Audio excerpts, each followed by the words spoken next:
Our first 4 lectures focused upon famous Greeks from the age of mythology, what in fact the Greeks believed to be real history, but which even they knew was as much legend as fact. We looked at Theseus, the traditional founder of Athens, and then at 4 famous Greeks of the age of the Trojan War: Achilles and Agamemnon, Hector and Odysseus, ennobled forever by the grand poetry of Homer. And we saw that the Trojan War was a real historical event, and that these figures, Agamemnon and Achilles, Hector and Odysseus, were real life and blood individuals. But the age in which they lived was 500 years before the time of Homer himself. Homer sang of the age of heroes, but his own age, the 8th century BC, was equally a time of great change, of tremendous innovation, an age of commercial and geographical expansion in which the foundation of classical Greece was laid. And the 8th century, the time of Homer, saw the emergence of the polis as the dominant political unit in the Greek world, the city-state. And in fact, we find that city-state described in the Odyssey in the Phaeacian state. King Alcinous and his capital city with its great walls and its surrounding territory, and also on the shield of Achilles in the Iliad, a polis is described. Not only its walls, but its characteristic features, such as the giving of justice by the community rather than the individual seeking vengeance. And yes, that warfare, which was a characteristic statement of the polis as well. The polis is traditionally translated in English by the city-state. It is a sovereign unit consisting of a walled city and then surrounding territory. There were, in the classical period, hundreds of city-states in the Greek world, stretching from the Black Sea all the way out to Sicily and as far away as Spain and what we would call France. Marseille today had its origin as a Greek polis. The polis could be carried around. It was portable. And so colonies were sent out from cities like Corinth, and Syracuse in Sicily was one of the many colonies that were sent out, becoming independent cities in their own right. The polis was fiercely autonomous. All of them were Greeks, and yet each city believed itself to be as independent as Britain or Belgium or France was traditionally. They had their own calendars, struck their own coins. All of them worshiped the Greek gods like Apollo and Zeus, but each had its traditional forms of cult. The polis was a political unit that rested upon the concept of communal or collective authority. Kingship passed away in the Greek world by the 8th and 7th century BC, and the polis rested upon the ideal that a number of citizens governed. In a polis in which a few governed, it might be called an oligarchy, ruled by the few. But the ultimate goal of a polis was to move towards democracy, government by all the citizens. Now, that citizen body tended to be exclusive. Only males were citizens, and for the reason that citizenship rested upon the obligation, the responsibility to serve in the military. And since women could not serve in the military, in the Greek view, they were not citizens.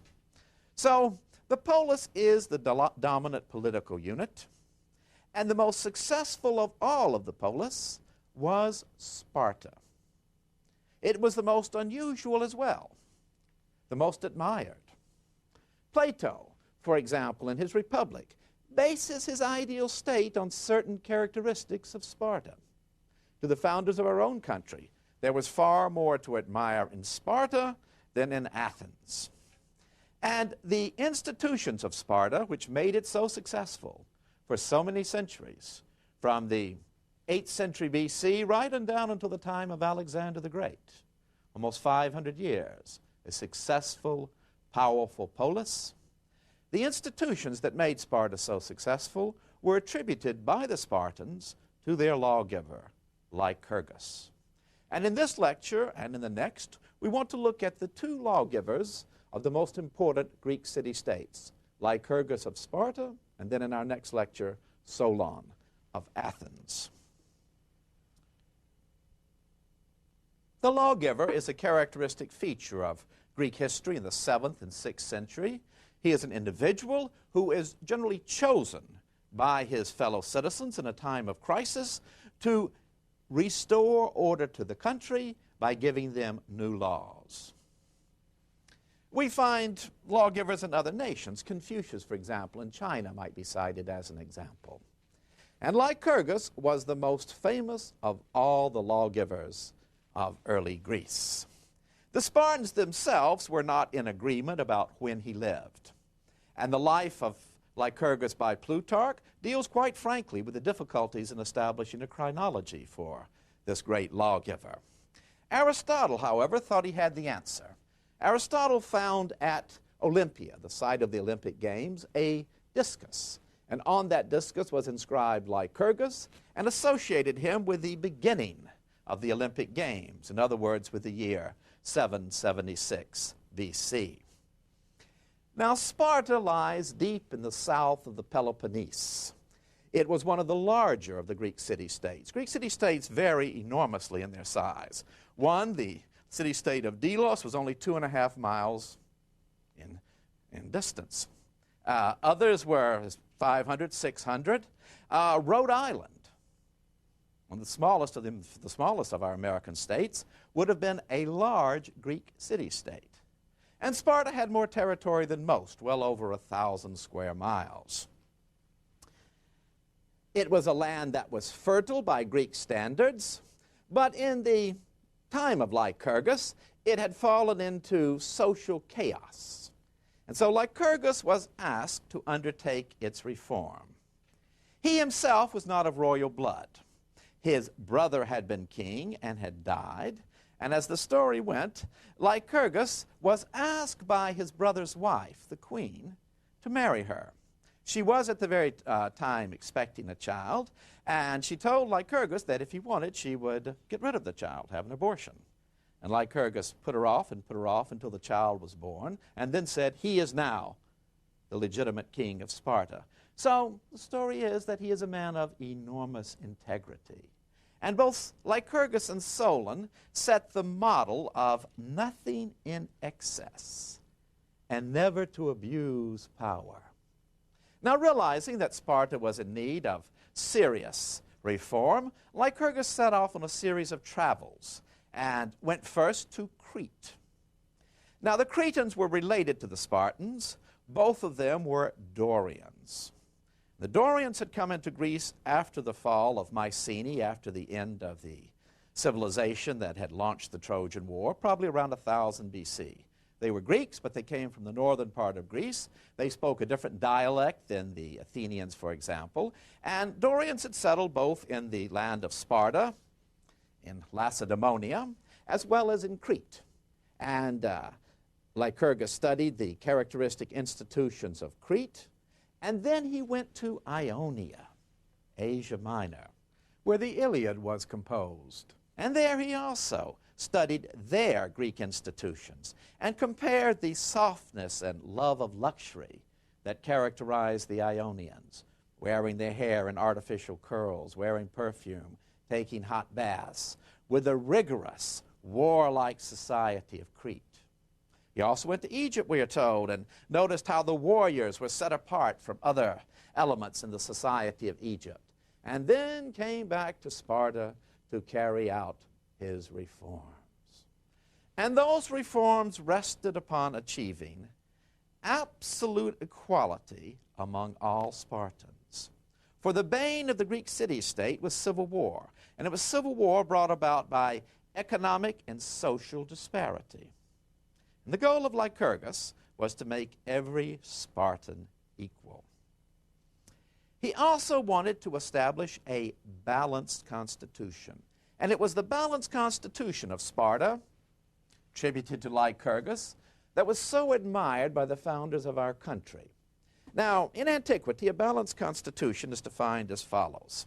It is a constitution which balances in itself all the elements essential to government. And these the ancients believed were three: monarchy, aristocracy, and democracy. Every government has the need for strong executive authority, in a time of crisis or warfare, for a single individual to be able to hold the reins of essential power. But there's also the need for a broad base of public support. That is democracy. And within that, there must be room for the guidance of the state by a small collection, of the best individuals. Aristocracy, this doesn't mean European nobility, but the best individuals, the best morally, the best intellectually. And Lycurgus sought to give the Spartans this kind of balanced constitution. The monarchical element, as he created the Spartan state, consisted always of two kings. There were two royal families, and these kings acted as checks upon one another.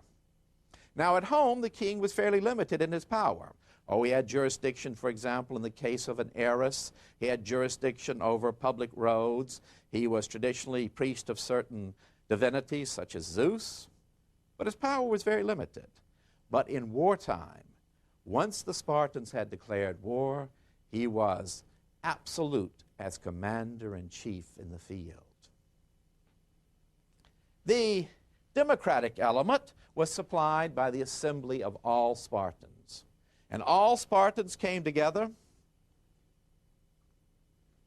to decide all issues of war and peace. All domestic and foreign policy issues were ultimately decided by the assembly of all Spartans. So it was a democracy in that the citizens were the ultimate sovereign, that power than which there was none greater. And then, for guidance, there was an aristocracy. The literary council of old men, the Gerousia, 28 members, the two kings plus 28 older Spartans. And they were chosen in what Aristotle said was a childish fashion. Judges would be locked up in a room with no windows, and the candidates would be paraded in front of the assembly of Spartans. And the judges inside would listen, have their little pads ready, and as candidate one went by, they couldn't see which candidate it was. The Spartans would beat on their shields with their spears.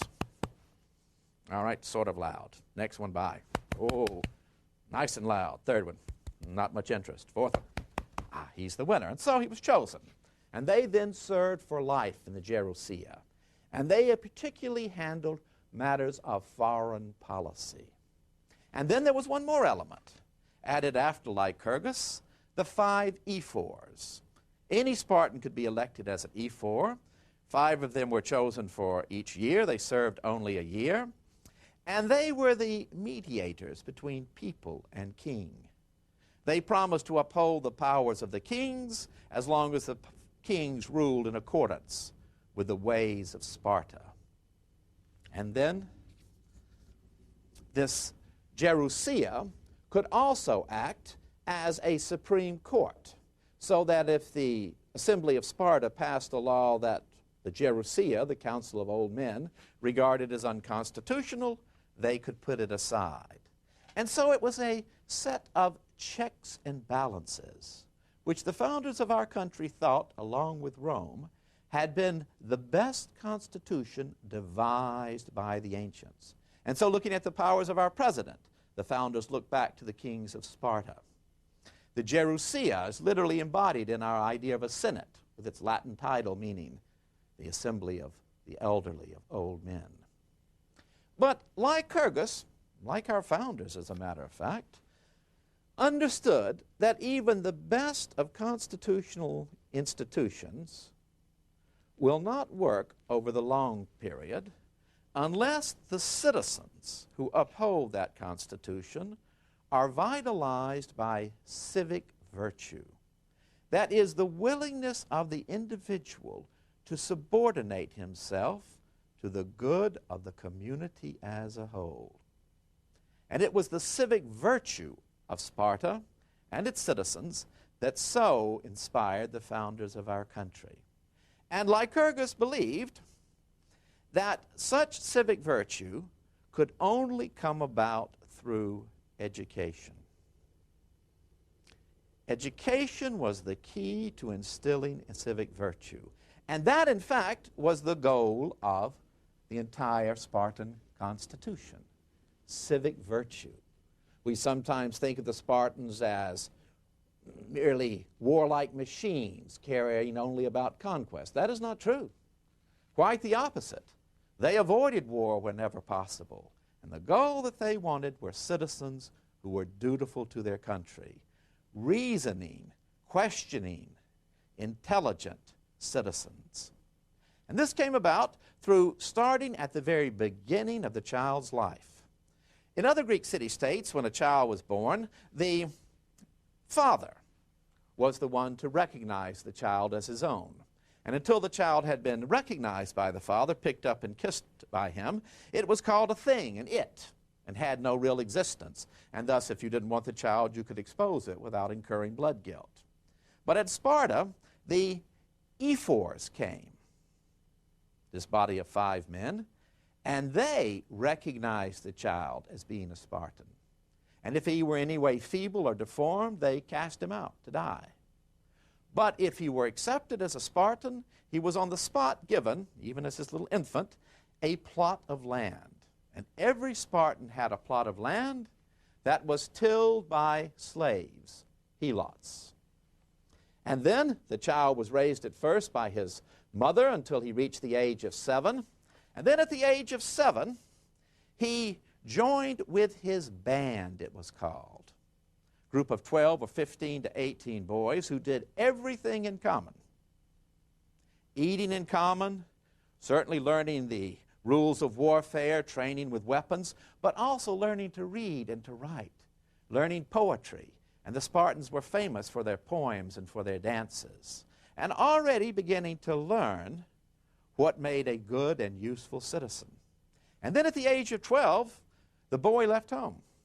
He joined up with his band permanently, and they slept together, sleeping under the most primitive of conditions, just a little group of rushes to lie upon and making their own blankets, never taking baths. The Spartans were convinced that hot baths destroyed you, so from time to time they would plunge into the cold water. Only one cloak to wear all year long, and never being fed enough food so that they would learn to be crafty and creep out into fields and seize what else they needed to fill them up. And then, the age of 18, they graduated from their band. They had been carefully observed all along. And the Spartans believed that leisure was essential to a free man's life. And so the men came out constantly to watch the young boys training. They would watch the young boys at mealtime. They would question the young boys, saying, for example, who do you think is the best citizen in Sparta? Who do you think is the best man in Athens? What should our policy be towards Athens? So the boys grew to have a rounded view of the world. And then they went out on a mission at the age of 18, one that is condemned by Plutarch. But the helots were the state-owned slaves of Sparta. And the boy was sent out with nothing but a few rations and a dagger. And he was supposed to find and kill the largest, strongest helot he could find. It's cruel and brutal, but the idea was to give them a taste of blood before they went into battle. And then they became full-fledged members of the Spartan community. Now, it is characteristic of Sparta that the girls received the same education as the boys. And in Athens, for example, girls were kept secluded. The women were kept so secluded in Athenian society that women even spoke a slightly different dialect from the men. And when a girl in Athens got ready to marry, she'd be about 14. And her father and mother would pick for her a husband who might be 45 or 50. And he would have on his bookshelf, right next to his books on how to train a horse or a dog, how to train up your wife. Now, she might grow to have affection for him and respect for him, but romantic love was never in question. In Sparta, the girls received the same education, exercising in the nude right alongside the boys. And when they got ready to marry, it was a marriage based on romantic love. And in fact, the Spartans believed that everything should be dedicated to the community. So, a Spartan, for example, a young Spartan might go up to an older Spartan and say, "I have been observing your wife, and I think she is a wonderful woman. Would it be all right if we had a baby together?" And the husband would say, "Well, let me check with my wife. Yes, she would love to make a baby with you. Let's do so." Or the wife might come up to the husband and say, "I have been observing young Chylon there and think he would make a wonderful baby for us. Would you like to do it?" "Yes, go ahead, dear. Make a baby with him if he is willing."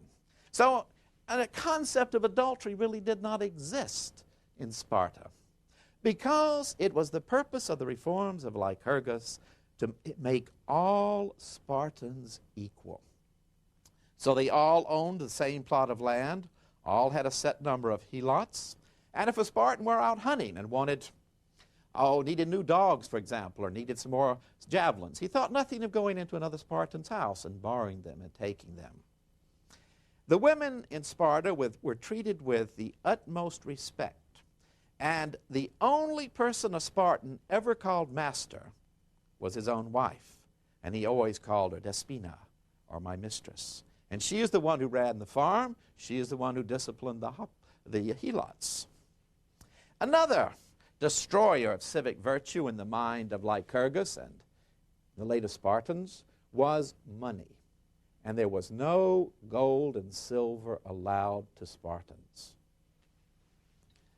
Whatever currency was needed was in the form of huge iron spits. So an enormous amount was needed to buy anything. So you couldn't hide your wealth. And it was believed that as soon as the Spartans began to use gold and silver, their constitution would vanish. The other thing that destroyed a country, Lycurgus believed, were lawyers. And there were no lawyers in Sparta because there were no written laws. Their laws were engraved upon their hearts. Their Spartan way of life, their rhetra. That was what made them so unique. And they didn't need lawyers to interpret it. It was based on honor and justice. And the honor of the Homeric heroes lived there in Sparta, lived in the men as well as in the women. And one time, learning of how free the women were in Sparta, a foreign lady said, "It seems to me, that only in Sparta do the women run the men's lives." And the Spartan woman said, "That is because, madam, only in Sparta do the women bring forth men." The mothers were deeply proud of their sons. And when Spartans went off to battle, their mothers told them, "Come home with your shield or dead upon it.